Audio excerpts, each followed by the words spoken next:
अच्छा, अब हम दोबारा इस चीज को बताते हैं।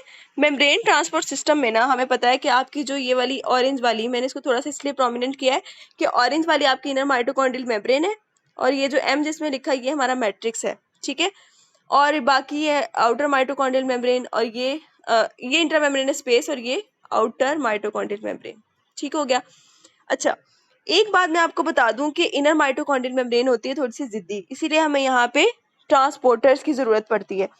अब ना ये हाइड्रोफिलिक सब्सटेंसेस जो वाटर लविंग होते हैं, ठीक है, उनको भी क्रॉस नहीं करने देती, और चार्ज आयन जो होते हैं उनको भी क्रॉस नहीं करने देती। लेकिन जो लिपिड लविंग होते हैं, क्योंकि लिपिड क्या होती है ना, लिपिड वाली है ये लेयर, ठीक है, तो लिपिड लविंग चीजें जो है लिपोफिलिक होती हैं, जो उनको अपने गिर्द क्रॉस करने दे देती है, ठीक है, लिपिड लविंग। अच्छा, अब एक बात मैं आपको बता दूं, इसको जरा हम रिमूव करते हैं। मैंने आपको अभी थोड़ी देर पहले बताया कि ग्लूकोज, ठीक है, जब ये मेटाबोलाइज होना शुरू होता है तो इसकी जो ग्लाइकोलिसिस का प्रोसेस होता है, ठीक है, ग्लाइकोलिसिस वाला, वो होता है साइटोसोल में, ठीक है। उसके नतीजे में भी हमारे पास NADH बन रही है, ठीक है। अब ये वाली NADH जो है ना वो है साइटोसोल में, जबकि क्रेब्स साइकिल से जो NADH बन रही है वो कहाँ थी, माइटोकॉन्ड्रियल मैट्रिक्स के अंदर थी। अब सवाल यहाँ पे ये आता है कि ये वाली NADH माइटोकॉन्ड्रिया तक कैसे पहुंचेगी अगर इसने अपने से एनर्जी जनरेट करवानी है, ठीक है। जब तक ये आपके माइटोकॉन्ड्रिया में नहीं पहुंचेगी साइटोसोल से होती हुई, तब तक ये इसका कोई फायदा नहीं, ये ATP बना ही नहीं सकती खुद से, ठीक है। अब इसको हम कैसे इंट्रोड्यूस करवा सकते हैं आपकी इलेक्ट्रॉन ट्रांसपोर्ट चेन वाले प्रोसेस में, कैसे इससे ATP बना सकते हैं, वो हमने मैकेनिज्म देखना है, ठीक है। ये थोड़ा सा कॉन्सेप्ट बना लो कि ग्लाइकोलिसिस हो रही है साइटोसोल में, उसमें से क्या बन रहा है, NADH, लेकिन सोचने की बात है ये है साइटोसोल के अंदर, ठीक है। इसको हम अब कैसे लेके जाना है अंदर, ठीक है, सेल के अंदर कैसे लेके, माइटोकॉन्ड्रिया के अंदर कैसे लेके जाना है। अब माइटोकॉन्ड्रिया के अंदर लेके जाने का मैकेनिज्म जो होता है उसको हम कहते हैं शटल, ठीक है। ये अब शटल शुरू करने लगे हैं, ठीक है, शटल होता है वो। अच्छा, व्हाट इज शटल, इसने क्या करना है, ये NADH जो था ना एक, ये साइटोसोल में पड़ा हुआ है, समझ लो।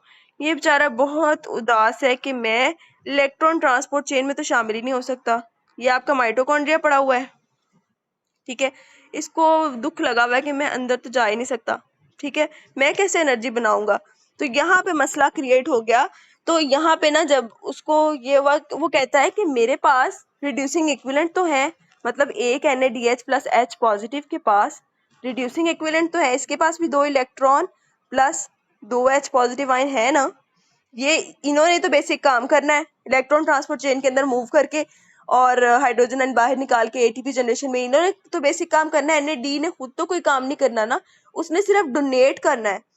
वो क्या करता है, कहता है मैं तो सेल के माइटोकॉन्ड्रिया के क्रॉस जा ही नहीं सकता, तो मैं क्यों ना अपने ये जो इक्विवेलेंट्स हैं, रिड्यूसिंग इक्विवेलेंट्स, जो मेरे इलेक्ट्रॉन्स हैं, वो किसी के हाथ भेज दूं जो कि क्रॉस कर सकता हो उस मेम्ब्रेन को, क्योंकि ये खुद नहीं क्रॉस कर सकता, ठीक है। NADH के पास एबिलिटी नहीं है कि वो आपकी माइटोकॉन्ड्रियल मेम्ब्रेन को क्रॉस कर सके, ठीक है। वो क्या करता है, अपने इक्विवेलेंट एक ऐसा लिपोफिलिक सब्सटेंस जो कि उस मेम्ब्रेन को क्रॉस कर सके या उस मेम्ब्रेन तक ही जा सके, उसको कहता है मेरे इक्विवेलेंट्स ले जाओ, और वहां जाके किसी NAD या FAD जो कि गरीब हो, FAD पॉजिटिव या NAD पॉजिटिव, उनको जाके दे देना, ठीक है। अब वो इक्विवेलेंट ले जाने वाले ट्रांसपोर्टर्स, ठीक है, कौन सी ऐसी है जो चीजें लिपोफिलिक जो क्रॉस कर सकती हैं, वो क्या करेंगी, इससे कहेंगे NAD से तुम परेशान ना हो, हम तुम्हारे इक्विवेलेंट्स उठा के सेल के अंदर लेके जाके वहां पे या तो FAD को दे देंगे या NAD पॉजिटिव को दे देंगे, ताकि वो तो एटलीस्ट आगे आपके इलेक्ट्रॉन जो है वो इलेक्ट्रॉन ट्रांसपोर्ट चेन में डाल के ATP बनाए, ठीक है। ये शटल का थोड़ा सा ना बेसिक कॉन्सेप्ट है। अच्छा, अब ये NADH के जो हाइड्रोजन आयंस है इनको लेके किसने जाना है और कैसे लेके जाना है, वो कौन सा मसीहा ऐसा आना है जिसने ये काम करना है, ठीक है। अब वो देखना, बड़ी मजे की कहानी है। ये देखो, ये आपकी है इनर माइटोकॉन्ड्रियल मेम्ब्रेन, ठीक हो गया। इसको थोड़ा सा बड़ा कर लेते हैं हम, ये देख लो यहाँ तक हम बना लेते हैं, ठीक है। इधर ऐसे ही रहने दो, इतनी बड़ी है। ये पूरी आपकी इनर माइटोकॉन्ड्रियल मेम्ब्रेन है, ये साइटोसोल का रीजन है, ठीक है। ये माइटोकॉन्ड्रियल मेम्ब्रेन है ना, साइटोसोलिक साइड है, ये समझ लो। ये इनर इंटरमेम्ब्रेनस स्पेस और आउटर मेम्ब्रेन वो है, पोर्स वाली है ना, समझ लो ऐसे है, ठीक है। अच्छा, ये साइटोसोलिक साइड है इसकी। अच्छा, क्या होता क्या है, इसको हम एक बार रिमूव कर दें क्योंकि हमें स्पेस चाहिए ना। अच्छा, अब होना क्या है, यहाँ पे ना NaDH बड़ा रो रहा है, वो कह रहा है कि मैंने अपने इक्विवेलेंट किसी को देने हैं। यहाँ पे आता है डाई हाइड्रोक्सी एसीटोन फॉस्फेट, वो एक मसीहा बन के आता है इसके लिए। वो कहता है भाई तुम मुझे दे दो अपने दोनों हाइड्रोजन भी, दोनों इलेक्ट्रॉन भी और दोनों हाइड्रोजन भी, ठीक है। वो इस NaDH से उसके दोनों इलेक्ट्रॉन, उसके दोनों हाइड्रोजन लेके अपने साथ बाइंड कर लेता है और खुद बन जाता है ग्लिसरोल 3 फॉस्फेट G3P, ठीक है। ग्लिसरोल 3 फॉस्फेट बन जाता है। अब ग्लिसरोल 3 फॉस्फेट के पास एक एबिलिटी है कि वो इनर माइटोकॉन्ड्रियल मेम्ब्रेन के अंदर घुस सकता है, ठीक है। इसके अक्रॉस नहीं जा सकता, इसके मेम्ब्रेन तक तो घुस सकता है ना, ठीक है। वो इस मेम्ब्रेन के अंदर जाएगा, अंदर जाके आपको मैंने बताया था कॉम्प्लेक्स 2 होता है, कॉम्प्लेक्स 2, ठीक है। थोड़ा खच मच गई है, इस चीज को हम रिमूव कर दें। अच्छा, हुआ क्या कि ये आपकी मेम्ब्रेन है, बाहर से ग्लिसरोल 3 फॉस्फेट जो कि क्या लेके आ रहा है, NaDH से लिए हुए 2 इलेक्ट्रॉन और 2 हाइड्रोजन, उनको लेके आ रहा है। वो क्या करेगा, इस मेम्ब्रेन के अंदर आएगा। मेम्ब्रेन में कॉम्प्लेक्स 2 है, कॉम्प्लेक्स 2 में मजे से आपका FAD बैठा हुआ है, ठीक है, वो है FAD पॉजिटिव। ये G3P क्या करेगा, आके अपने इलेक्ट्रॉन और हाइड्रोजन आयन इस FAD के हवाले कर देगा, दोनों इलेक्ट्रॉन्स भी और H पॉजिटिव आयंस भी, ठीक है। FAD को दे के ना खुद दोबारा क्या बन जाएगा, खुद दोबारा से वही डाई हाइड्रोक्सी एसीटोन फॉस्फेट बन जाएगा, जो कि दोबारा साइटोसोल में एंटर हो सकता है, ठीक हो गया। ये पूरा मैकेनिज्म था कि NaDH बेचारा खुद तो आ नहीं सकता, ठीक है। वो क्या करेगा, अपने हाइड्रोजन और अपने इलेक्ट्रॉन वो डाई हाइड्रोक्सी एसीटोन के हवाले किए उसने। अब हम इसको थोड़ा सा ना अच्छा फॉर्म में बनाने की कोशिश करते हैं शटल को। अच्छा, अब देखो, ये आपकी मेम्ब्रेन है, ये इस साइड में मेम्ब्रेन वाली साइड है, ठीक है। ये हमारी साइटोसोल वाली साइड है, ठीक है। ये हमारा डाई हाइड्रोक्सी एसीटोन फॉस्फेट था, ठीक है। इसने क्या किया, NaDH से क्या लिए, वही 2 हाइड्रोजन और इलेक्ट्रॉन लिए। एक एंजाइम यहाँ पे एक्ट करता है जिसको हम कहते हैं साइटोसोलिक G3P डिहाइड्रोजिनेज, ठीक है। वो यहाँ पे लिखने की जगह नहीं है, आपकी बुक में लिखा हुआ है साइटोसोलिक G3P डिहाइड्रोजिनेज एंजाइम ने एक्ट करना है और क्या बना देना है, G3P।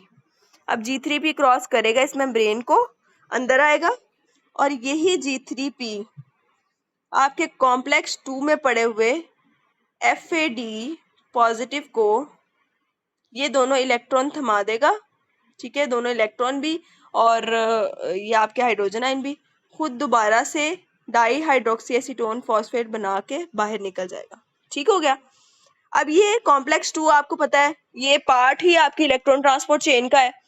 इसने आगे ये इलेक्ट्रॉन कोएंजाइम Q को देने हैं, वही फिर कॉम्प्लेक्स 3 को जाने हैं, कॉम्प्लेक्स 4 को जाने हैं और वही मैकेनिज्म चलना है और इसने आपकी ATP बना देनी है। और लेकिन एक बात यहाँ पे वर्थ नोटिंग है, वो यहाँ पे आप बेशक बुक पे नोट कर लो या आपने जो नोट्स लिख रहे हो उस पे नोट कर लो कि आई तो ये बाहर से एनर्जी NaDH ने ही अपने इलेक्ट्रॉन वगैरह भेजे थे। अब असूलन तो ये होना चाहिए कि NaDH की वजह से तो 2.5 ATPs बन रहे थे, लेकिन उसने अपने इलेक्ट्रॉन जाके दे दिए FAD को, ठीक है। अपने इलेक्ट्रॉन भेजे तो थे उसने, लेकिन कॉम्प्लेक्स 1 के अक्रॉस नहीं वो इलेक्ट्रॉन मूव किए, वो किसके अक्रॉस मूव किए, जाके आपके कॉम्प्लेक्स 2 के अलोंग, और 2 के अलोंग तो बाहर निकलती ही नहीं है H पॉजिटिव आइंस, ठीक है। अब ये जो ATPs बनेगी ना वो FADH के अकॉर्डिंग बनेगी, ये देखो, ये वही FADH2 है जो कि पार्ट है आपका इनर माइटोकॉन्ड्रियल मेम्ब्रेन के कॉम्प्लेक्स 2 का पार्ट है, ठीक है, कॉम्प्लेक्स 2 का पार्ट है। इसने आगे से देना है वैसे ही कोएंजाइम Q को, ठीक है। कॉम्प्लेक्स 3 की वजह से हमारे पास कितने हाइड्रोजन आयन बाहर निकले, 4, ठीक है, H पॉजिटिव आयन। कॉम्प्लेक्स 4 की वजह से कितने निकले, 2, ठीक है, निकले तो 6 ही H पॉजिटिव आयन, और 4 H पॉजिटिव आयन से एक ATP बनती है। तो इसका मतलब बाहर वाला जो साइटोसोलिक NADH था, उसकी वजह से अगर वो इस शटल के थ्रू अंदर आ रहा है अपनी एनर्जी बनाने के लिए, तो वो अपनी एनर्जी कम बना रहा है अंदर वाले NADH की निस्बत। एक NADH है जो कि आपका पड़ा हुआ है मैट्रिक्स के अंदर, वो तो बनाएगा 2.5 ATP ही, लेकिन ये NADH ने क्या गलती की, उसने शटल के थ्रू किसको दे दिए थे, अपने इलेक्ट्रॉन FAD को दे दिए। अब जो एनर्जी बनेगी ना वो 1.5 ATP बनेगी, नॉट 2.5 ATP, ठीक है। ये बात वर्थ नोटिंग है।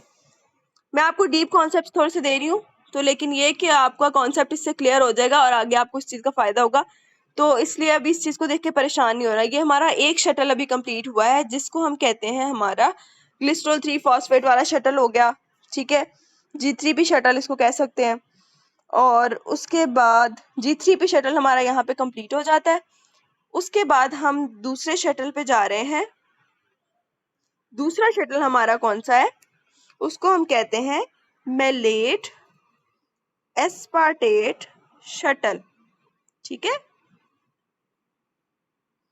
अब इसने क्या करना है, अभी तक जो हमने G3P शटल की बात की थी, वो शटल सिर्फ इनर माइटोकॉन्ड्रियल मेम्ब्रेन तक ही लिमिटेड था, लेकिन यहाँ पे क्या बात करनी है, हमने माइटोकॉन्ड्रियल मैट्रिक्स तक घुसा देना है उसे। जो चीज हमने भेजनी है ना अपने जो एनर्जी वाले इक्विवेलेंट्स दे के, अपने जो है वो रिड्यूसिंग इक्विवेलेंट्स दे के, अब जो हमने चीज भेजनी है वो आपकी मेम्ब्रेन को क्रॉस करके मैट्रिक्स तक जाएगी, ठीक है, मेलेट एस्पार्टेट शटल में। ये दोनों के अंदर एक डिफरेंस याद रखना है, उसमें सिर्फ लिमिटेड था, G3P शटल जो था ना वो सिर्फ इनर माइटोकॉन्ड्रियल मेम्ब्रेन तक लिमिटेड था, नॉट मैट्रिक्स। ये वाला जो शटल है ना ये मैट्रिक्स तक जाएगा, ठीक हो गया। अब हम स्टार्ट करने लगे हमारा maleate aspartate shuttle.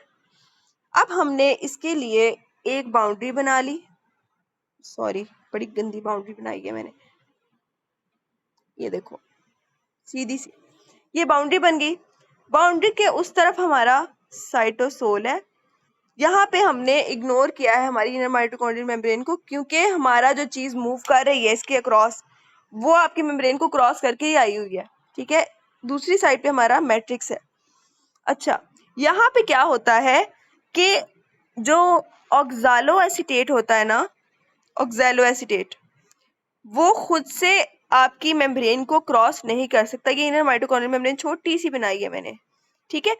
Oxalo acetate क्या होता है, खुद से क्रॉस नहीं कर सकता, लेकिन वो एक काम जरूर करता है, वो आपके जो NADH पड़ा हुआ है साइटोसोल में, उस NADH से उसके रिड्यूसिंग इक्विवेलेंट्स ले लेता है, ठीक है। रिड्यूसिंग इक्विवेलेंट क्या है उसके, साइटोसोल में ऑक्सैलोस्टेट, ये प्रोटीन के मेटाबॉलिज्म हम पढ़ेंगे ना, अमाइनो एसिड्स वहां से आएगा, ठीक है, ठीक है।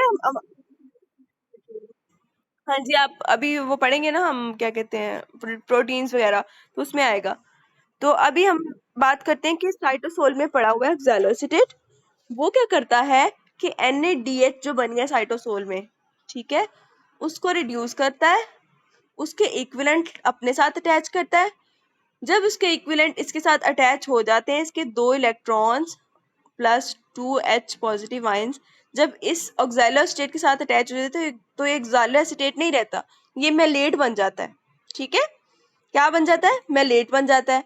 अब ये मेलेट के पास एबिलिटी है कि ये इनर माइटोकॉन्ड्रियल मेम्ब्रेन को क्रॉस कर सकता है, ठीक हो गया। मेलेट आया अंदर, ठीक है। मैट्रिक्स के अंदर हमारे पास NAD पॉजिटिव बेचारा करीब घूम रहा था। मेलेट कहता है इधर आओ, मैं तुम्हारे लिए इक्विवेलेंट्स लेके आया हूँ, इलेक्ट्रॉन और हाइड्रोजन, ठीक है।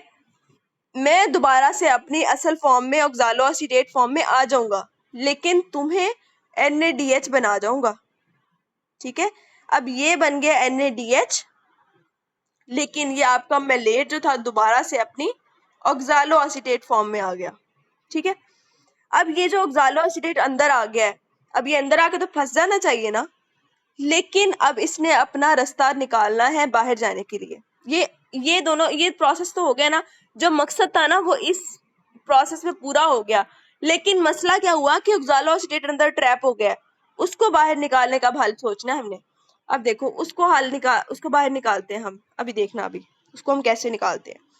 देखो ये ऑक्सालोएसीटेट जो अंदर फंस गया था ना, अंदर ही ग्लूटामेट होगा। ठीक है, क्योंकि अमीनो एसिड्स है ना, वो आपके माइटोकॉन्ड्रिया में भी होंगे, ठीक है, बाहर भी होंगे, दोनों जगह पे होंगे। ठीक है, ऑक्सैलोएसीटेट और आपका ग्लूटामेट दोनों मिलेंगे, इन पे एक एंजाइम एक्ट करेगा जिसको हम कहते हैं अमाइनो ट्रांसफेरेज। ये जो आपको प्रोटीन मेटाबॉलिज्म में मैं पढ़ाऊंगी कि जब ऑक्सैलोएसीटेट और ग्लूटामेट आपस में रिएक्ट करते हैं ना, दो न्यू अमाइनो एसिड्स बनते हैं, एक एस्पार्टेट होता है और दूसरा अल्फा कीटो ग्लूटारेट होता है। अब इन दोनों के पास भी एबिलिटी है कि ये क्रॉस करके माइटोकॉन्ड्रियल मेम्ब्रेन के क्रॉस जा सकते हैं। ठीक है, ऑक्सैलोएसीटेट और ग्लूटामेट मिलेंगे और एस्पार्टेट और अल्फा कीटो ग्लूटारेट बना देंगे। अब वो दोनों क्रॉस करेंगे मेम्ब्रेन को और वापस जब एंटर होंगे, एस्पार्टेट है, अल्फा कीटो ग्लूटारेट है। ठीक है, अब ये दोनों एंटर हुए, इनका दिल किया कि हम अपनी दोबारा असल फॉर्म में वापस आ जाएं ग्लूटामेट और ऑक्सैलोएसीटेट में, तो इन्होंने फिर वही एंजाइम जो कि साइटोसोल में भी प्रेजेंट होगा, अमाइनो ट्रांसफेरेज, वो यूज करके दोबारा से ऑक्सैलोएसीटेट बना देना है और ग्लूटामेट बना देना है। ठीक है, असल फॉर्म में आ जाएंगे दोनों। एंजाइम कौन सा यूज होगा यहाँ पे? Amino transferase. और जो हमने एंजाइम यूज किया था ना ऑक्सैलोएसीटेट को मेलेट में कन्वर्जन के लिए, उसका नाम साइटोसोल में साइटोसोलिक मेलेट डिहाइड्रोजनेज और आपके मैट्रिक्स के अंदर मेलेट माइटोकॉन्ड्रियल मेलेट डिहाइड्रोजनेज। ठीक है, नाम मेलेट डिहाइड्रोजनेज ये दोनों साइड्स पे, लेकिन साइटोसोल में इसको साइटोसोलिक कह देते हैं और जो आपकी मैट्रिक्स होता है उसको हम मैट्रिक्स वाला कह देते हैं। ठीक है, यहाँ तक क्लियर हुए शटल्स? थोड़ा सा आइडिया हुआ है?